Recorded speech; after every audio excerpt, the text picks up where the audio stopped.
যায়েদ বিন খালিদ রাদিয়াল্লাহু তাআলা আনহু বলছেন, নবী মুহাম্মদুর রাসূলুল্লাহ সাল্লাল্লাহু আলাইহি ওয়াসাল্লাম বলেছেন, মান ফাত্তারা সাইমান, কোন ব্যক্তি যদি কোন রোজাদার ব্যক্তিকে ইফতার করায়, কোন সিয়াম পালনকারী ব্যক্তিকে ইফতার করায়, ফালাহু মিসলু আজরি, ওই ব্যক্তি এই ব্যক্তির সমপরিমাণ নেকি পাবে। সুবহানাল্লাহ।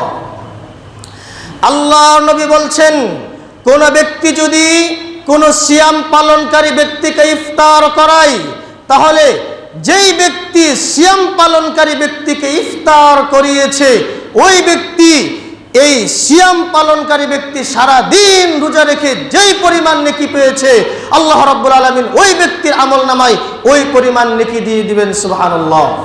শুধু তাই নয়, আল্লাহ নবী এর পরের বাক্যে বলছেন, গায়রা আন্নাহু লা ইয়ানকুসু মিন উজুরি সাইমি শাইআন, সিয়াম পালনকারী ব্যক্তির নেকি থেকে, সিয়াম পালনকারী ব্যক্তির সব থেকে সামান্য পরিমাণ কমতি করা হবে না। তার মানে এই হাদিস থেকে বোঝা যাচ্ছে যে কোন ব্যক্তি যদি কোন সিয়াম পালনকারী ব্যক্তিকে ইফতার করায়, কোন রোজাদার ব্যক্তিকে ইফতার করায়, তাহলে রোজাদার ব্যক্তিকে ইফতার করানোর কারণে ওই রোজাদার ব্যক্তি সারা দিন রোজা রেখে যেই পরিমাণ নেকি সে পেয়েছে, যেই পরিমাণ নেকি সে পাবে, শুধুমাত্র তাকে ইফতার করানোর কারণে ওই ইফতার করানোকারী ব্যক্তি ওই সমপরিমাণ নেকি পেয়ে যাবে। সুবহানাল্লাহ। তাহলে রোজাদার ব্যক্তিকে ইফতার করানো, সিয়াম পালনকারী ব্যক্তিকে ইফতার করানো কত ফজিলতপূর্ণ কাজ, কত গুরুত্বপূর্ণ কাজ।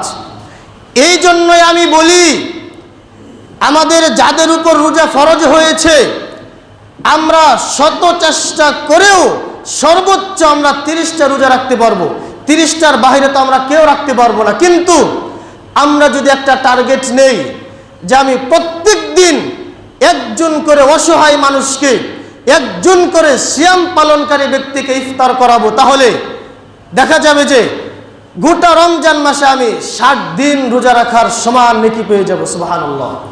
কারণ ওই যে রোজাদারকে যে আমি ইফতার করাইলাম, ওই ইফতার করানোর কারণে তার সমপরিমাণ নেকি যে আমি পেয়ে যাচ্ছি। এই জন্য আল্লাহর নবী জানিয়ে দিয়েছেন, কোন সিয়াম পালনকারী ব্যক্তিকে যদি কোনো ব্যক্তি ইফতার করায়, তাহলে ইফতার করানোর কারণে ওই সমপরিমাণ নেকি আল্লাহ রাব্বুল আলামিন যেই ব্যক্তি ইফতার করিয়েছে ওই ব্যক্তির আমলনামায় দিয়ে দিবেন। যারা অসহায়, দুস্থ, গরিব, ফকির, মিসকিন রয়েছে, অর্থের অভাবে ভালো করে ইফতার করতে পারছে না, ইফতার করতে পারবে না, কিন্তু আল্লাহ রাব্বুল আলামিন আমাকে আপনাকে সামর্থ্য দিয়েছেন, অর্থ সম্পদ দিয়েছেন। অর্থশালী যারা রয়েছেন, যারা সম্পদশালী রয়েছেন, অবশ্যই নিজেরা ইফতার করার পাশাপাশি আমার দুস্থ, গরিব, অসহায় মুসলমান তারাও যেন একটা মাস তৃপ্তি সহকারে পেট ভরে আনন্দ করে ইফতার করতে পারে।